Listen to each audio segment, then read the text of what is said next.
the Secretary of the Government of Bayelsa State, Professor Ndimbofa Ayawe. Ladies and gentlemen of the press, you are welcome. I welcome you to this roundtable, specially convened to highlight and appraise the infrastructural development that is going on in Bayelsa State today, like we have never seen before. And this edition is titled the Bayelsa Infrastructure Rebirth 2.0. The first edition we had was in April, when the President was visiting. And we had cause to organize that 1.0. And it was titled the Bayelsa Infrastructure Trajectory. So going forward, this is 2.0 that we have. Well, at this time, we all know where we were in the Bayelsa State. We also know where we are right now. And we also know where we want to be. So it is important that we engage our people to let them know what this government is doing. And we are organizing this under the auspices of the South-South Reawakening Group, a platform for diplomacy,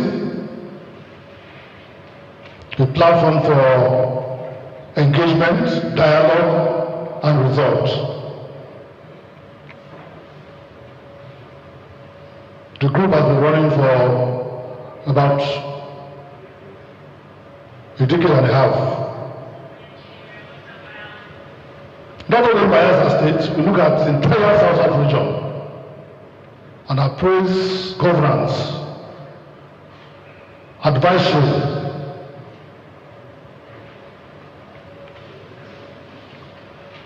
so that is why we are here today. Many persons may not know what is going on in the state, even if we are residents in Bayelsa.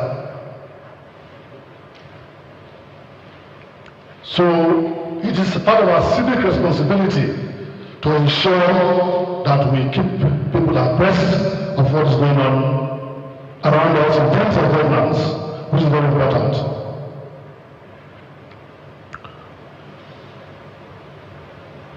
Like I mentioned, we have seen the revolution in terms of road infrastructure, power provision, healthcare facilities, and we can go on and on to look at all the spheres of our lives in Bayelsa State. So therefore, we hear many times people who mentioned, let me use in our local parlance now, when you tell them what is going on in the state, the achievements being made, the gains, and they will tell you that road will go shop. You know, sometimes I cringe when I hear such things. But we don't know the importance of this interconnection and the opening of the state for businesses to thrive. If you don't have good roads, how do you get to the next healthcare facility? So we need to speak to our people. We need to engage our people from time to time. And we will not get tired of doing that engagement. We must talk to our people, talk to ourselves, so that we know what is going on in our environment. So I'm not going to take much of your time. Our SSG is a very busy individual, and he has whispered to me that he'll be here briefly with us But he wants to hear and see the discussions going on. Okay, at this point, we will abridge the program, and the Secretary of the Government wants to make his brief remark so that he can rush off to another assignment somewhere. He's even running late. So, Mr. Ezeji, sir.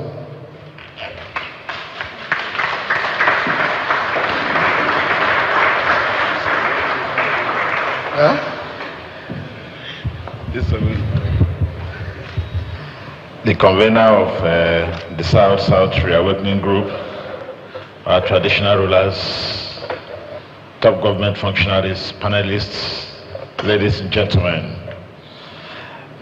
This is a very good thing you are doing this morning. It's always good to have interaction among stakeholders to highlight government functions, government programs, and constructively also criticize government where we are found wanting. That's very important. The convener has already outlined some of the things, the achievements of government.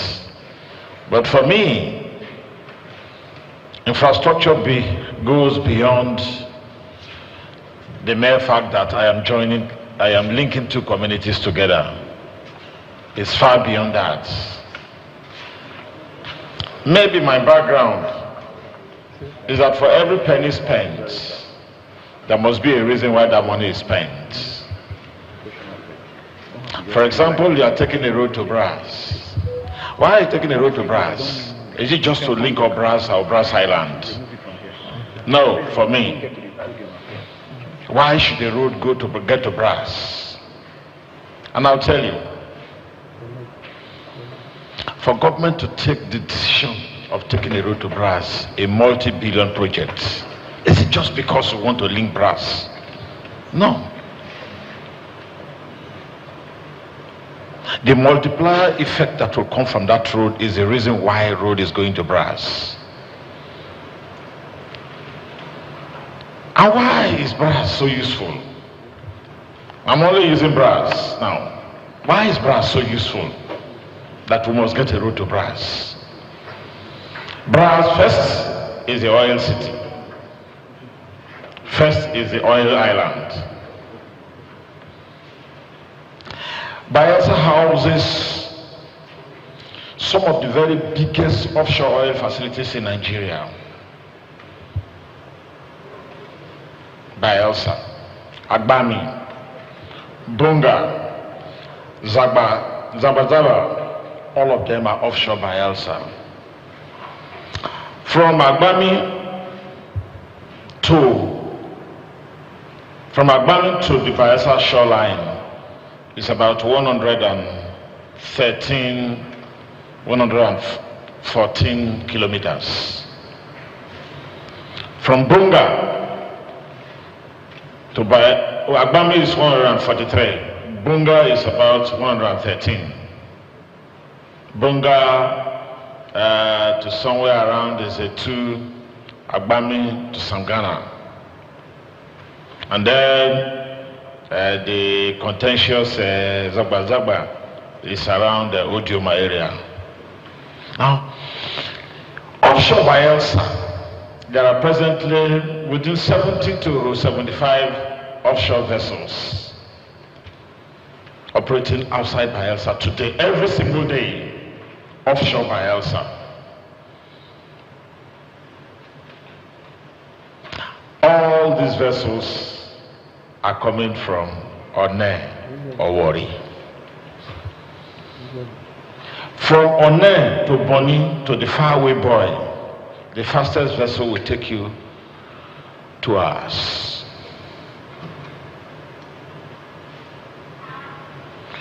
From Wari to Areton to the faraway boy before they sail to Bayelsa to work, the fastest vessel will take you in excess of close to 7 hours. From Brass to the mouth of the Atlantic Ocean will take you less than 30 minutes. Simple economics. If you have a road to brass, all these vessels will be coming from brass. And that is why I said it is beyond just linking communities. We are looking at the economics of that road. Now, if all these vessels here are coming from brass, are going from brass, what will happen? More employment. Those of, look at Warri and, take Warri and Asaba. No matter the election violence, you will not hear somebody die in Warri elections because the people are so contented. They have multiple sources of making money. But here, every election, somebody must die. And what are the people fighting for? 250,000 naira political appointments. But if you have such flow of wealth to brass, everybody will go and work in brass and come back and sleep in Yenagoa. There is plenty of money flowing. Diesel supply, food supply, water supply. And then every single mud house in brass would have now turned to Marriott Hotel. And now I will still go further. If road gets to brass, all the crew change in the offshore industry will all be taking place in brass. Meaning you are going to have Marriott Hotel immediately. Because when the weather is bad, they sleep over. Crew change by chopper. Already Spiff has a runway in Brass Island. That can be converted, and then all crew change that is hitherto taking place from Air Force Base will be taking place from Brass. From Air Force Base in Port Harcourt to the farthest oil facility, the crow flies. It's about 1 hour 20, 1 hour 25 minutes to Agbami or Bunga. From Brass, you are going to cover the farthest oil facility within 35 minutes. Who will be moving from Port Harcourt? Nobody. Even the business owners, all of them will know that this is a fertile land. And the only way that this ambition can be achieved is to make sure that road gets to brass. And that is what government is looking at. We're not just looking at connecting communities, but economics of that road. A second-term governor, if putting so much money, when people ordinarily, I have been here to know that sufficiently.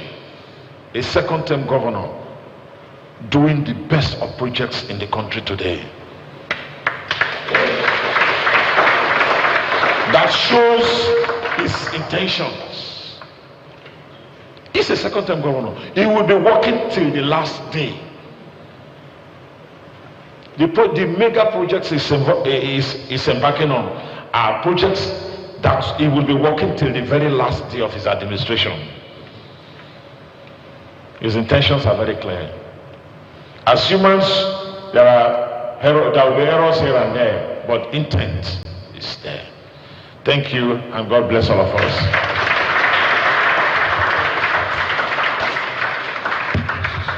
Please let's jam those hands together for the SSG. You can see that he's somebody who is well loaded. We will take group photographs before the SSG leaves. Please, our traditional rulers will appeal to you, sirs. And then our panelists, please join the SSG for the group photograph.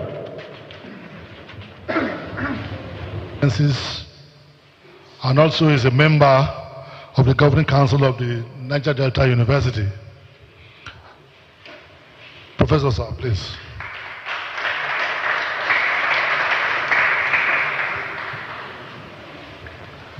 If we take my immediate right, my immediate left.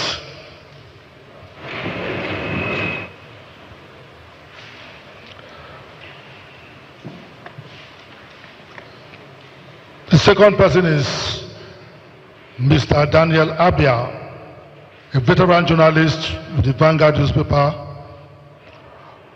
also a former bureau chief of Daily Independent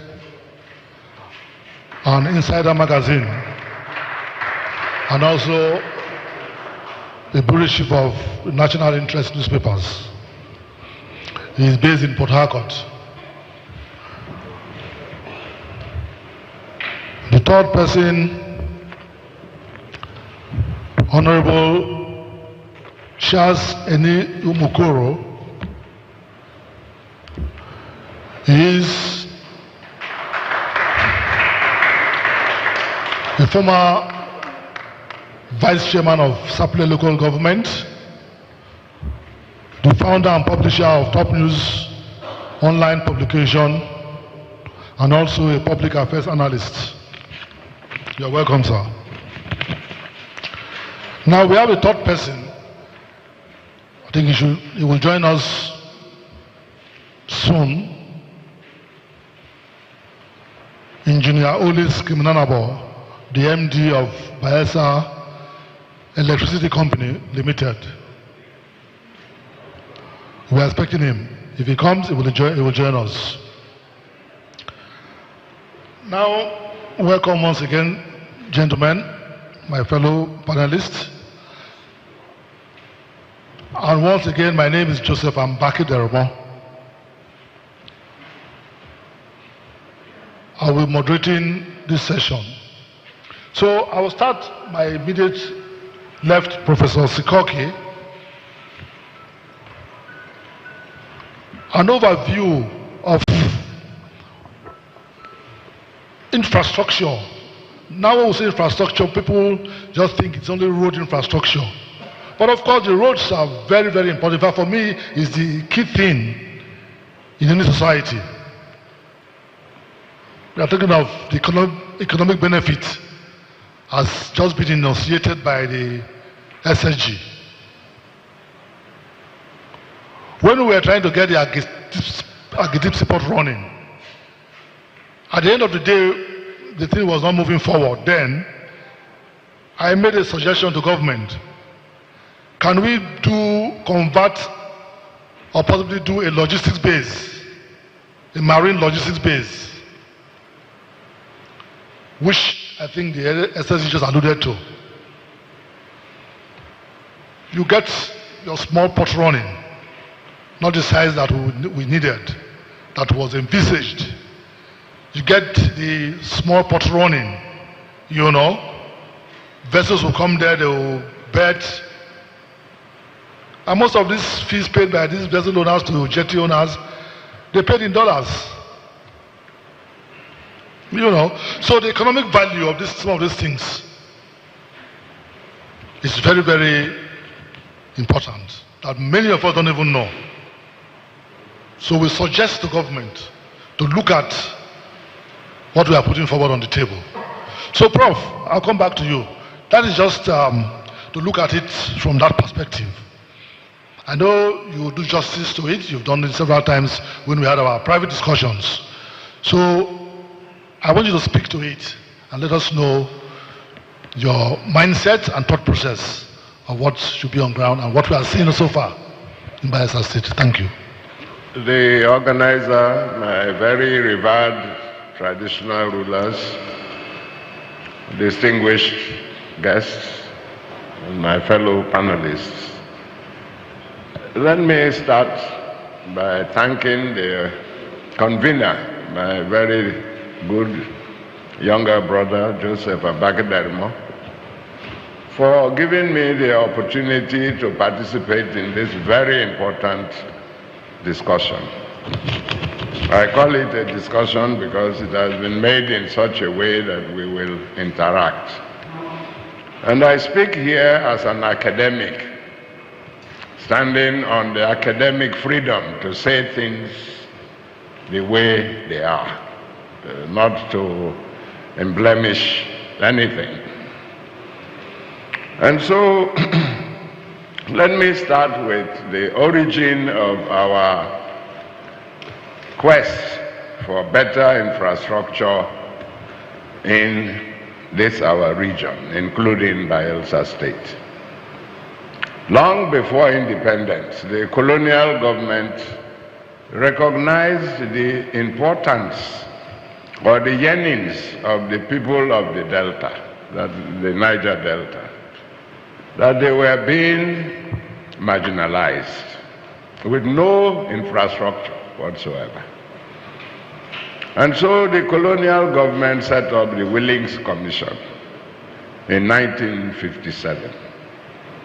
And they gave their report. And let me crave your indulgence to read just a little portion of their recommendation. In their recommendation, they said, "This is a matter which requires special effort and the cooperation of the federal, eastern, and regional governments, because the area that is the Niger Delta is poor, backward, and neglected. The whole of Nigeria should therefore be concerned." And when Bayelsa State was created, we all saw the situation. We were not connected to the national grid, a very important infrastructure.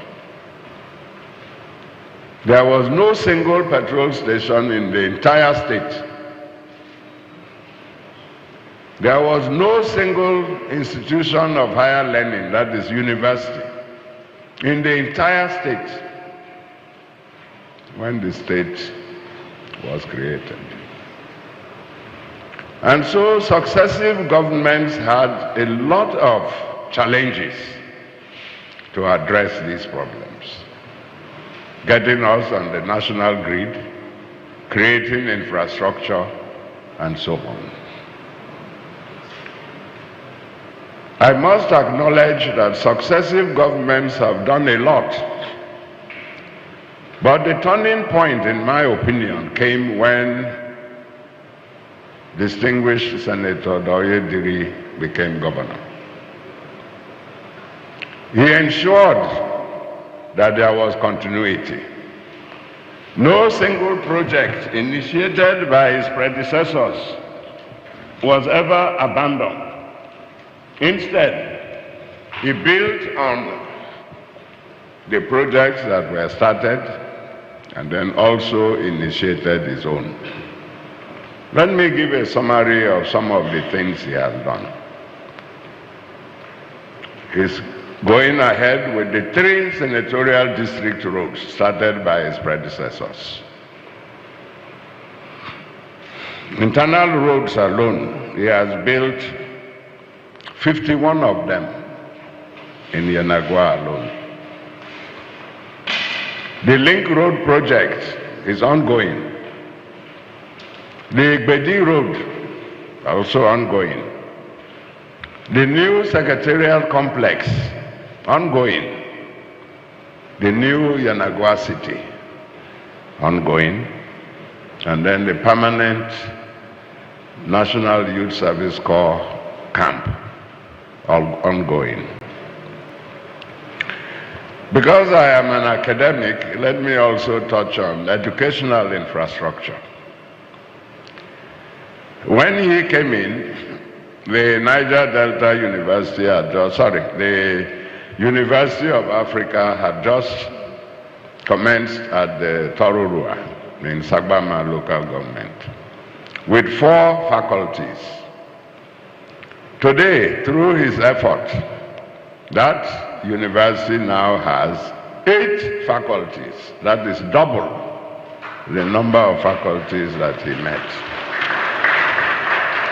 Is it because breakfast has not come? The clapping is so...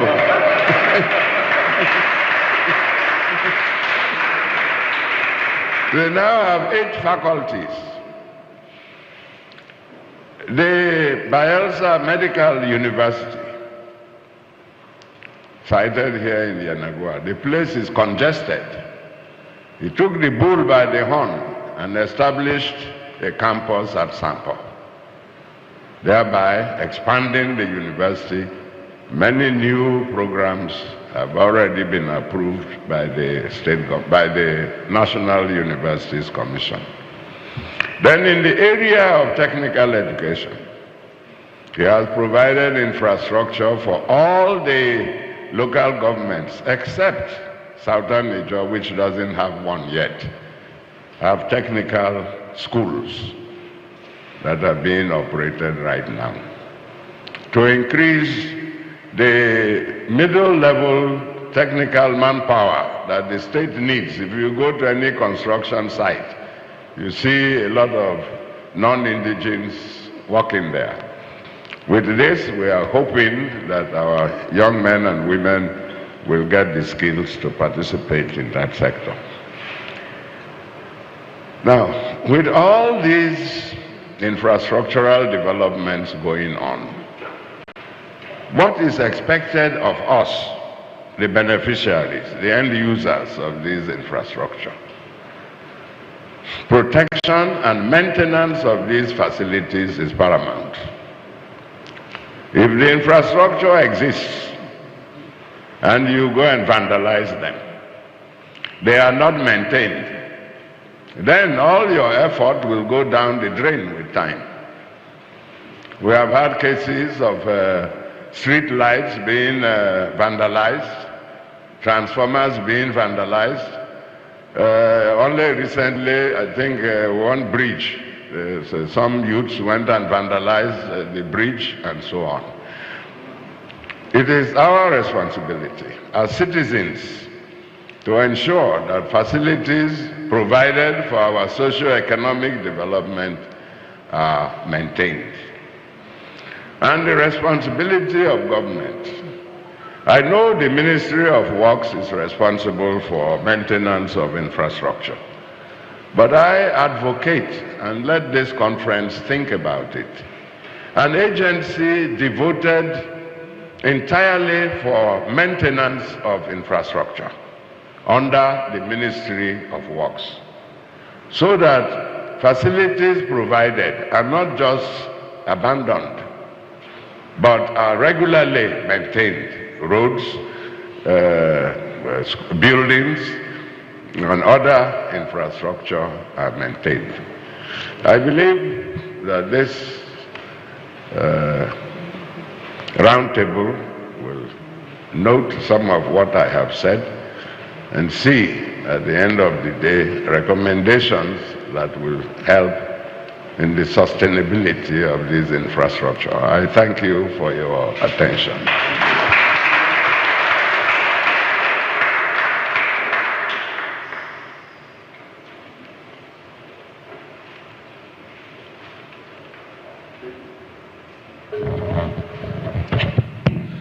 Yeah, thank you, Professor Sikoke. You have done justice as expected to the issues that we have in the state. And to my far left, I will invite Mr. Daniel Abia, a veteran journalist. He has spent some time in Yenagua. He is aware of development stride from the beginning of the creation of this state. So, Mr. Abia, I want you to look at the issues that we have. And you have been in this state. Mr. Convener and Prof, I thank you for allowing me to share this historic moment with you. When you talk about change, as far as I'm concerned, I saw change, the signpost of change at Ibogene when I entered yesterday. That park, the relocation of the park from the inside to that spot gives me some sense of serenity within the interland.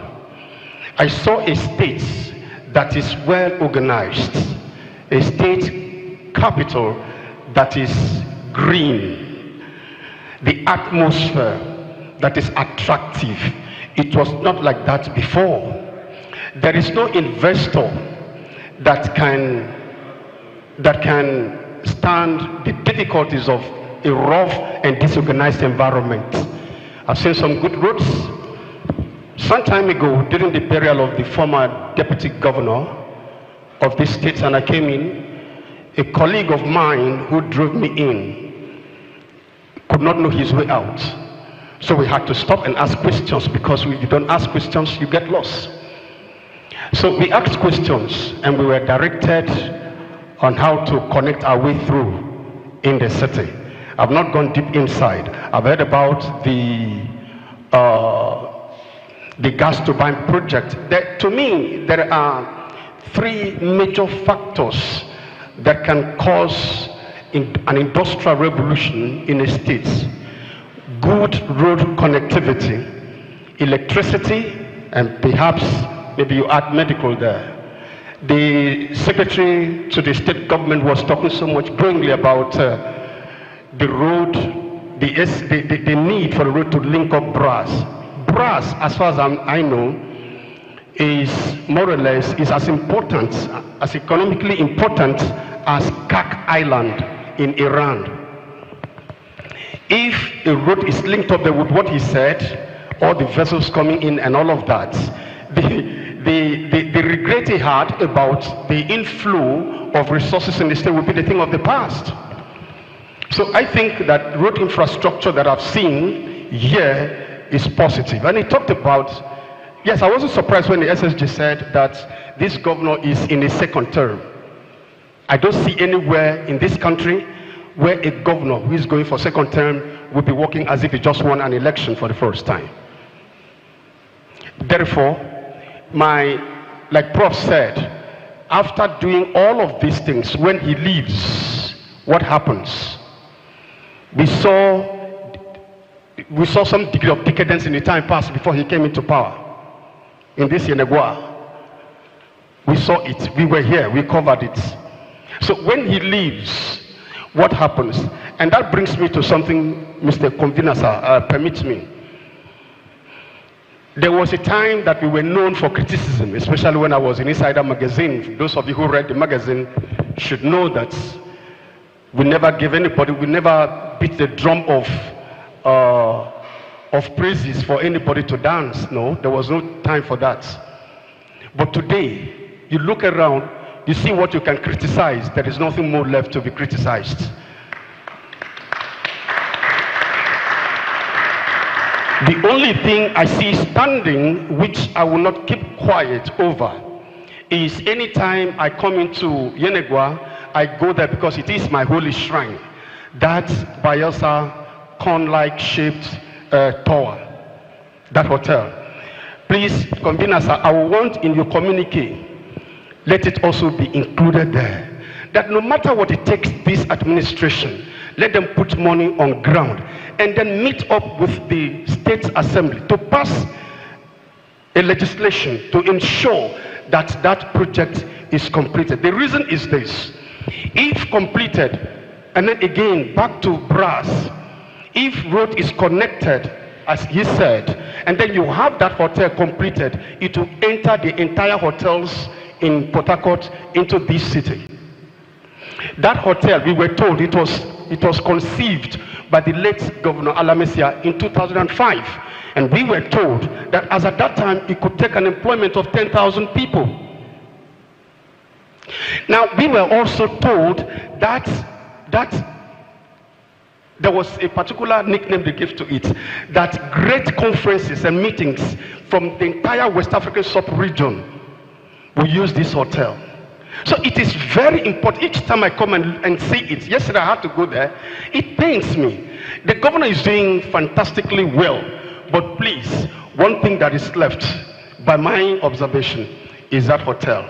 Let him put in some money. He's putting money in, a lot of money in education, that is nice. A lot of money in electricity, that is so good. So much money on road construction, fantastic. When these roads are constructed, let them link up to the hotel. That's my point. Thank you, sir.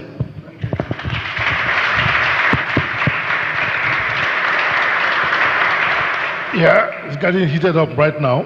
To my immediate right, Honorable Charles You two have been in Bayelsa many, many times on my invitation. We are looking at other infrastructure, electricity, healthcare facilities. When I mention healthcare facilities, what comes to my mind immediately is the just commissioned referral hospital of Oromo. Also, the Bayelsa Medical University, and some other areas of human endeavor.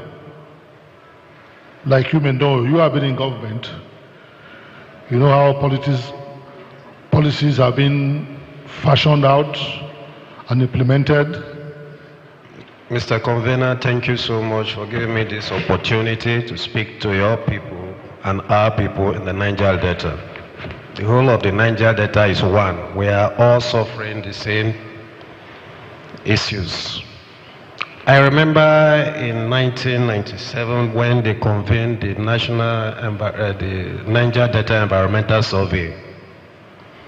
It has to do, what brought that survey was about infrastructure in the Niger Delta. When democracy came, we began to see infrastructure coming up in the Niger Delta. I remember when I came to meet Lieutenant Colonel Obi, who was the governor in 1998. It was just one road straight into this town. But today, development is going on. But I want to speak from my side as a policy analyst. As a policy analyst, I know that the policy government is using now is personal. The governor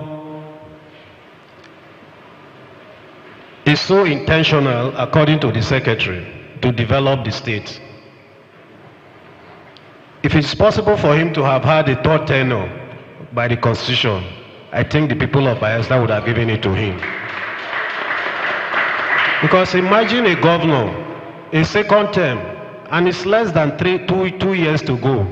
He's still working like a first-term governor. The problem we have in this country, from a policy analyst point of view, is ownership of projects. If you are a governor, you leave office, and you are unable to complete a project you started, the next man that will come will abandon that project. He will not own it. Now, if you don't own it, you go for another 8 years and you abandon that project. You have wasted the state money. You wasted the state money. Now look at the hotel there, like what my fellow talked about now. That money has been stuck there and is Bayelsa money. We are not gaining anything from it, no employment. We are just looking at those structures every day. But this governor came and owned up the project he met. He owned up the project he met and completed them and starting other ones, even at his speed. So we should commend him. We should commend him. One other important thing I looked at, if you don't own policy, you cannot own the project. For instance, he built electricity, he built the gas turbine. After the governor has built the turbine, it has been commissioned, it is our duty to own that project as our own. If you own this water as your own, they will not vandalize it. But if you abandon it, let me use a local parlance. Na me get am, na government get am. But government build it for you. You have a duty to own that project. Electricity is the lifeblood of society.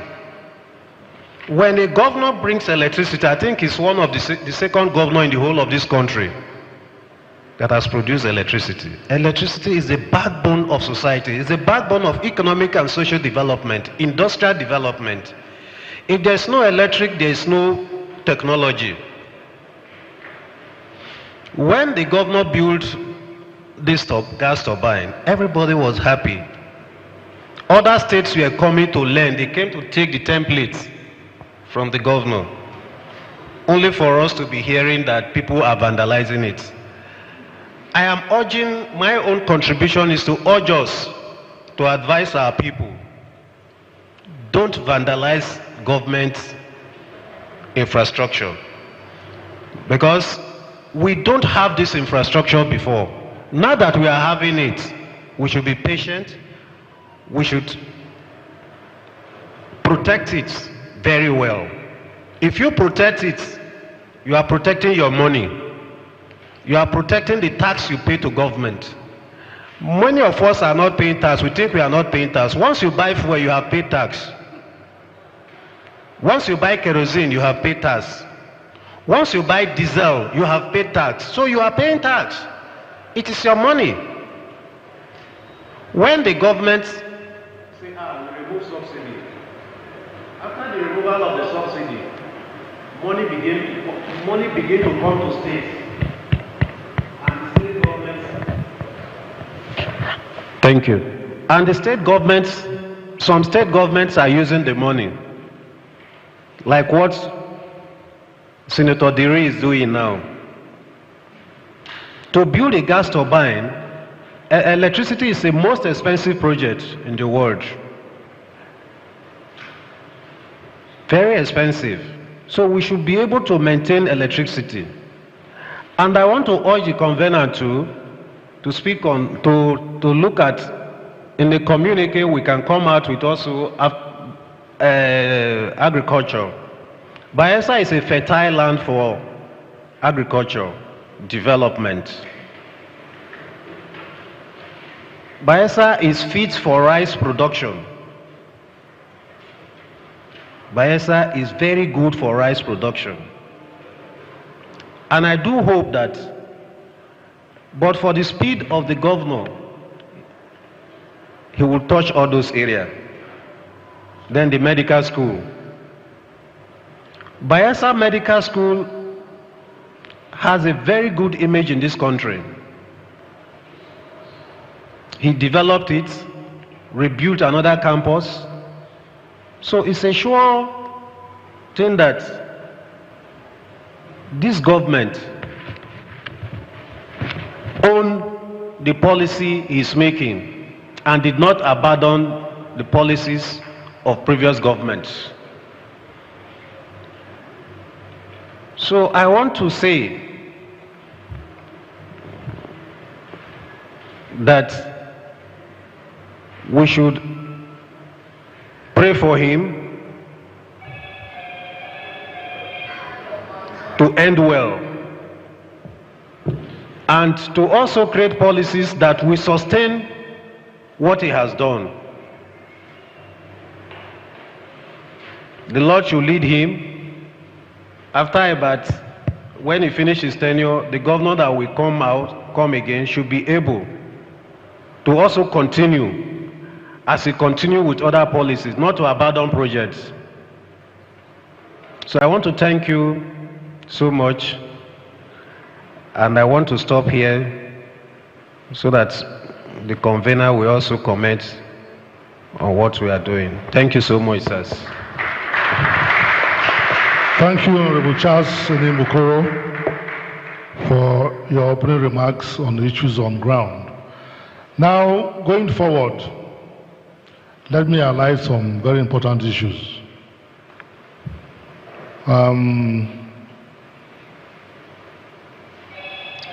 This platform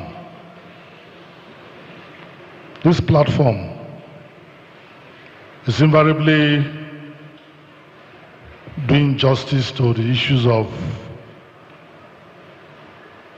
creating the awareness that Bayelsa is ready for business. We may not hold the elaborate economic investment summit, but I think first things first.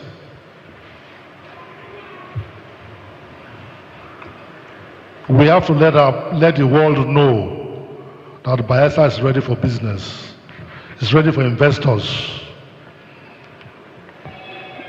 either foreign investors,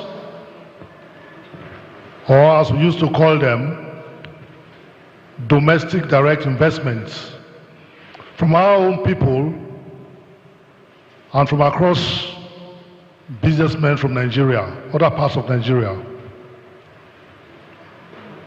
Because right now, we all hear of the proposed Agedip seaport. In our maiden edition, we mentioned it, and I will still mention it today. It is still on the drawing board. The stage at which it is now, I think just last week we've gotten a transaction advisor. The transaction advisor is responsible to cross-check those who are coming with their money to see if they are capable persons and they have the requisite know-how to run the port. That's the stage that we have now, right now, on the Agedip seaport. The road to feed the deep sea port is ongoing.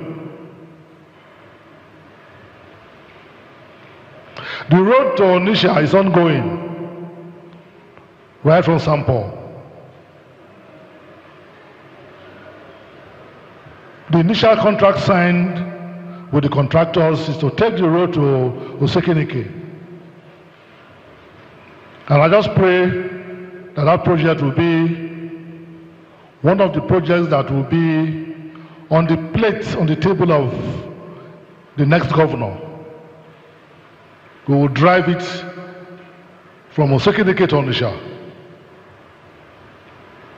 So your guess is as good as mine, ladies and gentlemen. What it will look like, drawing from the businesses in the southeast. Onitsha is the epicenter of trade and commerce in the southeast. And we want to make Bayelsa the epicenter of trade and commerce in the south-south. Perhaps driving from our gate to Onitsha then will be maybe about an hour 45 minutes or thereabouts. So you can imagine the volume of trade that will occur on that corridor. In our maiden edition, I mentioned it, that the federal government should look at it and take over that project. And we christen that road, that corridor, as the Southeast South-South Industrial Corridor. That's the next big thing to happen. And Bayelsa will benefit from it. Because that is the source of that corridor. So we will not relent, we'll keep pushing it. We'll push it to the logical conclusion. We now appraise infrastructure revolution going on now. That is how I christened it in Bayelsa under the Dohidiri administration. It's a revolution. If today anybody will come and tell me that I can go to Braz and come back, I will be in doubt. I drove, all this while I talk about these projects, 3 days ago I drove to Oporoma. We went to the LNG road and we saw. We went to a Kirimo axis, far deep. I wanted to go and see for myself. So that when I'm talking, I'll talk on the point from point of knowledge and strength. And we saw the kind of things that are going on. You know. So if we don't let people know some of these things, we just think that people, the government come on here to begin to hype their game or whatever, how do you want to call it. So it is indeed very, very important. Some of us who are here are knowledgeable enough to prescribe to advise, suggest to government. We all have our civic responsibilities, whether you like it or not. Many of us don't know. To help government to succeed. And I keep saying something to people who care to listen to me every time I talk. If you don't support government to succeed, then you yourself have failed. Nobody wants to be a failure. So we must support government. After the politics, let's come back to support whoever that will be in office to succeed. So, Professor Sikoki, you have seen the issues.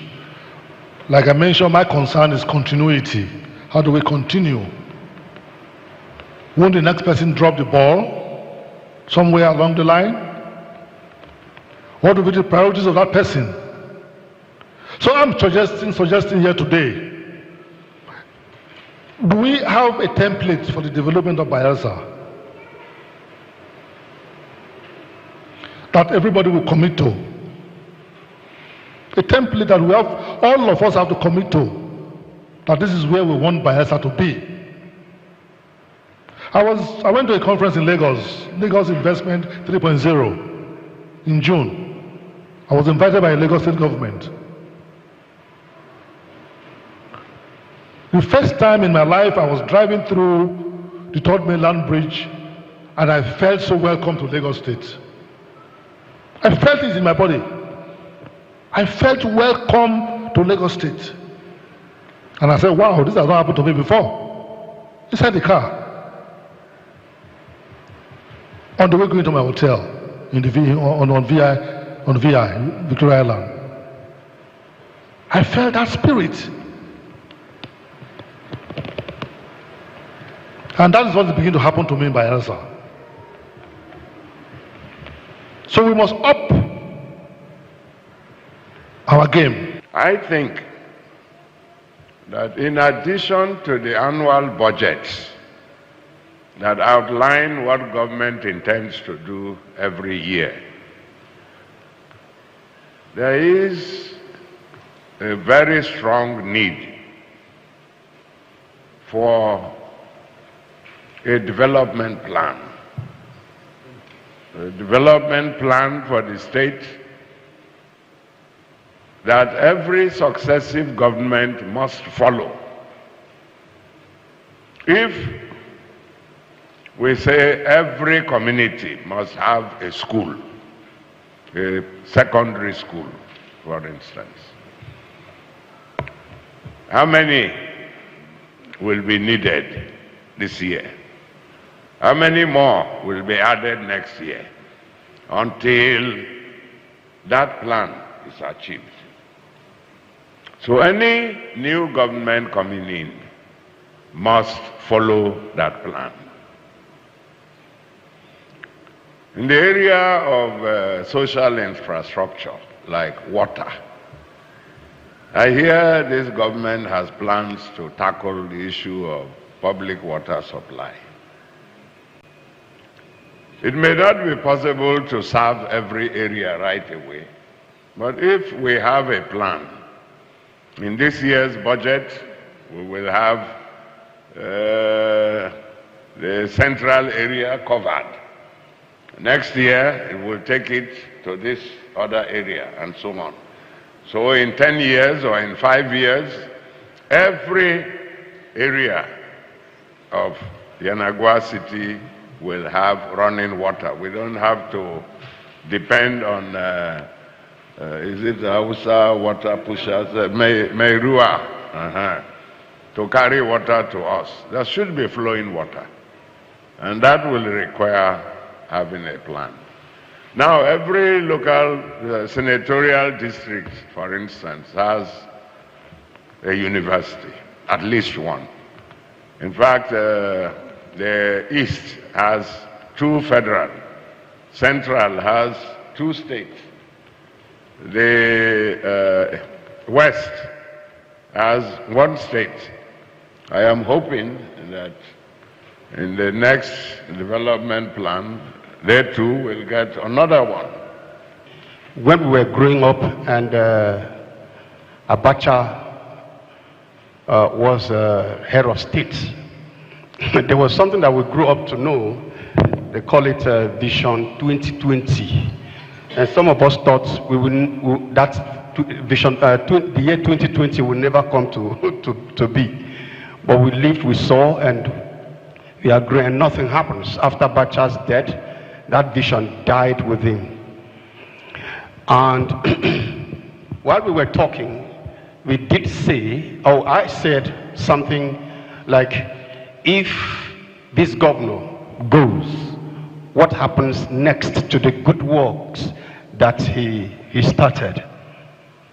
Because we have a problem of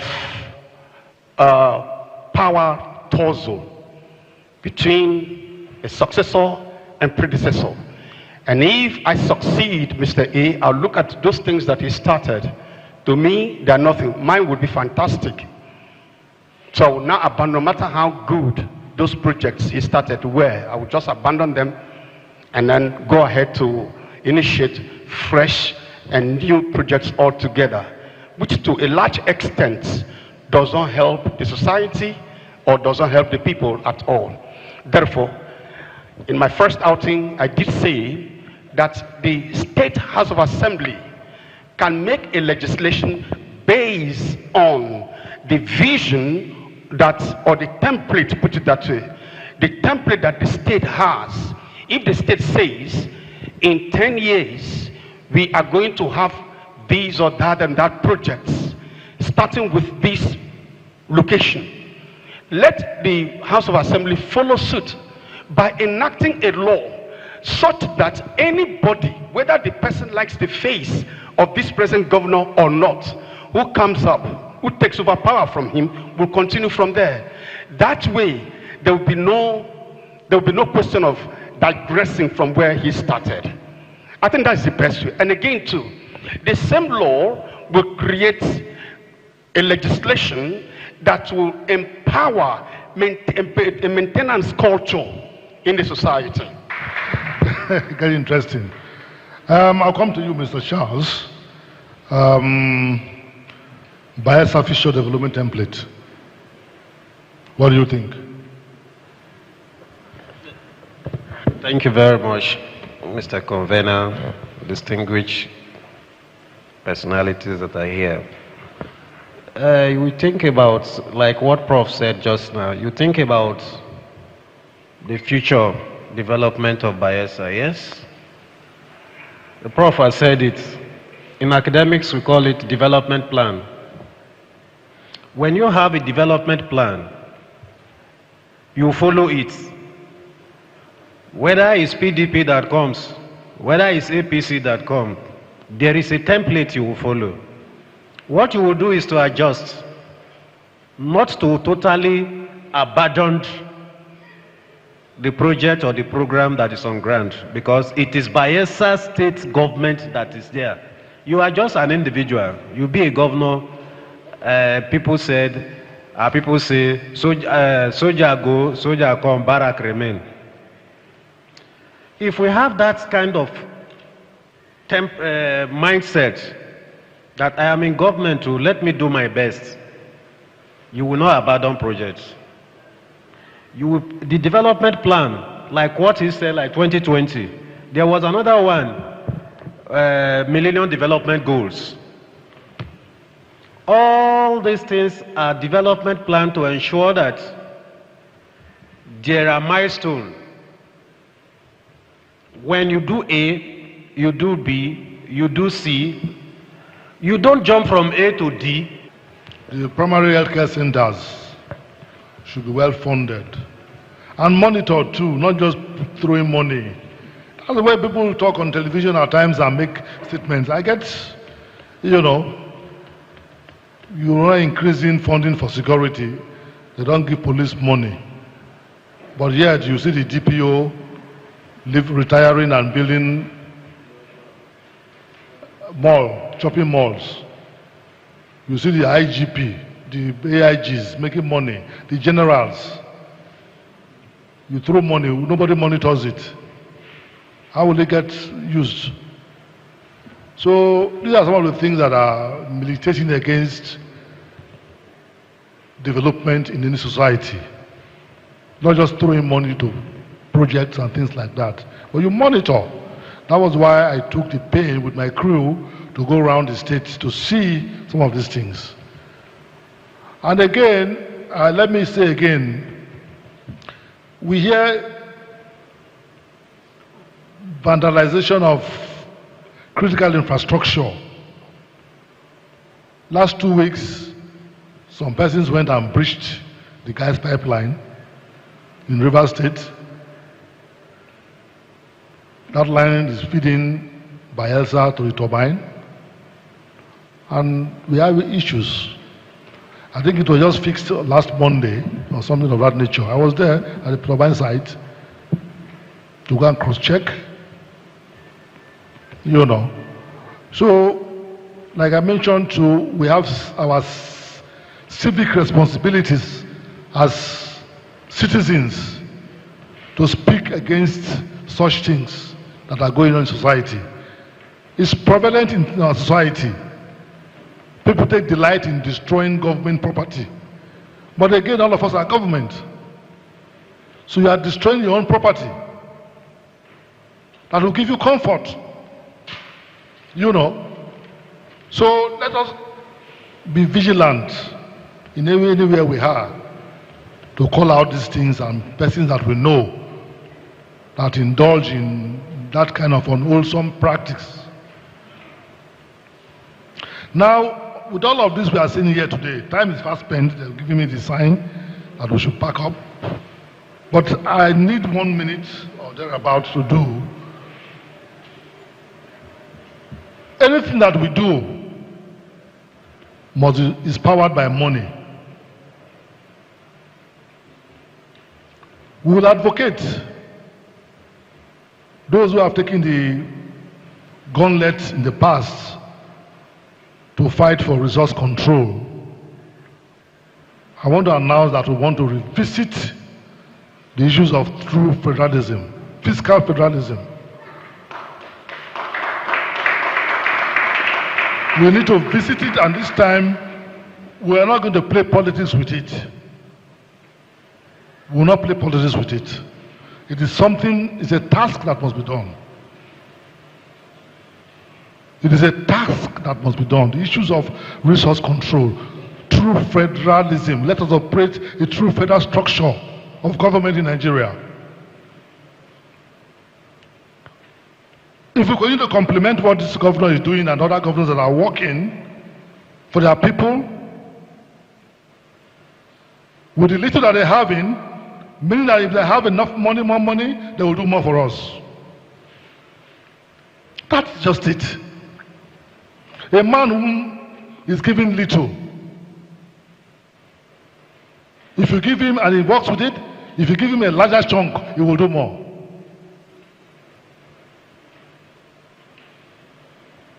The enthusiasm behind the governor's approach to development is unprecedented. I know I criticize people a lot, but not just criticizing people. People, some of you here, you know my story. If you don't do well, I take my pen and paper and write against you. I'll write you off. But today I see myself singing the praise of somebody that has touched my heart. So we have to work, all of us, roll up our sleeves and fight for this issue of true federal structure of government in Nigeria. To get all the resources that we need. We are talking about 13.5%, not less than. Have they paid 13.0001%? They have not. Even 30% is not even complete. So if I have 50% of what I produce in the state, like the SSG mentioned, so much money, we will do much more for our people. We will do much more for our people. So this is one of the very important takeaway. That we'll go back to the drawing board and push for the true federal structure of Nigeria.